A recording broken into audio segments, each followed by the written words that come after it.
Alhamdulillah, Allahumma sholli wa sallim ala nabiyina Muhammad. Amma ba'du. Tafsir Al-Quran dari surat Al-Baqarah ayat 110. Walamma ja'ahum rasul min indillah. Maka setelah datang kepada mereka orang-orang Bani Israel Yahudi itu rasul dari sisi Allah. Musaddiqul lima ma'ahum, yang rasul tersebut membenarkan apa yang ada bersama mereka. Membenarkan kitab Taurat yang ada bersama mereka, kitab Taurat yang asli yang belum dirubah oleh mereka Yahudi Bani Israel. Nabada fariqum minal ladina utul kitaba. Maka sebagian dari orang-orang Yahudi ahli kitab yang telah diberikan kitab Taurat itu justru melemparkan kitab Allah ke belakang punggung mereka. Wara'a dhuhurihim ka'annahum la ya'lamun, seolah-olah mereka tidaklah mengetahui.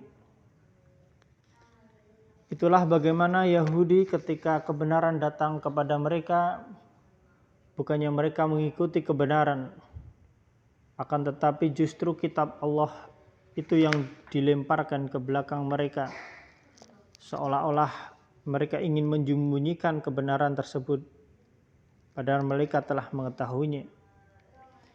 Mereka Yahudi Bani Israel itu mereka dilaknat oleh Allah.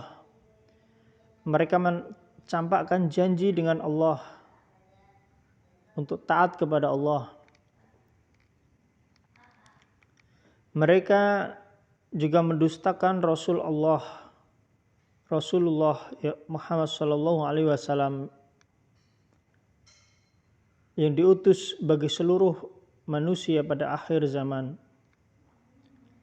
Mereka juga telah mengkufuri, mengingkari, memusuhi rasul-rasul dari golongan Bani Israel. Bahkan mereka tidak segan membunuh para rasul Allah, nabi Allah.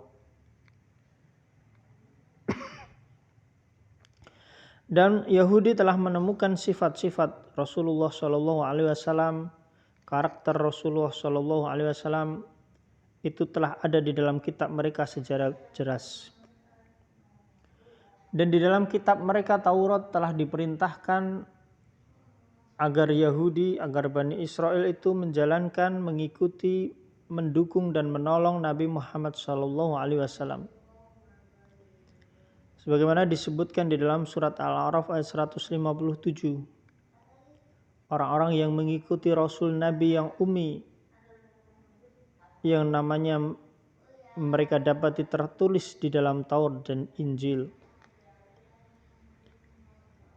Jadi nama Nabi Muhammad SAW Rasul terakhir itu adalah sudah tertulis di dalam kitab Taurat dan kitab Injil.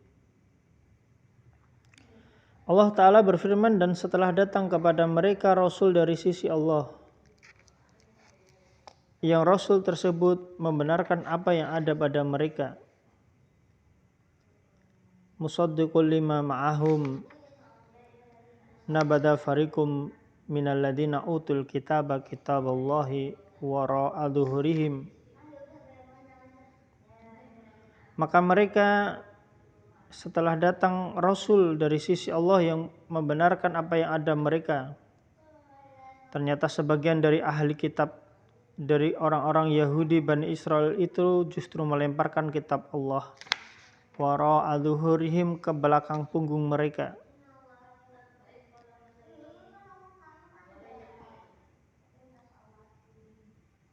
Sehingga mereka ingin menyembunyikan kebenaran Nabi Muhammad SAW yang telah jelas ada di dalam kitab mereka. Namun kebenaran itu tidak akan pernah hilang. Kebenaran itu tetaplah kebenaran. Walaupun disembunyikan, maka kebenaran akan senantiasa menang. Maka orang-orang Yahudi Bani Israel itu mereka melemparkan kitab Allah yang ada di tangannya, yang mengandung berita gembira, jalan menuju surga, Rasul Muhammad SAW yang akan membimbing manusia untuk menggapai kebahagiaan di dunia dan di akhirat, justru mereka dustai, mereka ingkari. Mereka meninggalkan Rasulullah Muhammad SAW seolah mereka tidak mengetahui apa yang ada di dalam kitab mereka, kitab Taurat. Al-Yahud Bani Israel, mereka Yahudi itu meninggalkan kitab Allah karena isinya tidak sesuai dengan keinginan mereka. Justru perhatian mereka tertuju untuk belajar ilmu sihir. Mereka hendak menipu Rasulullah SAW dan menyihir Nabi Muhammad SAW.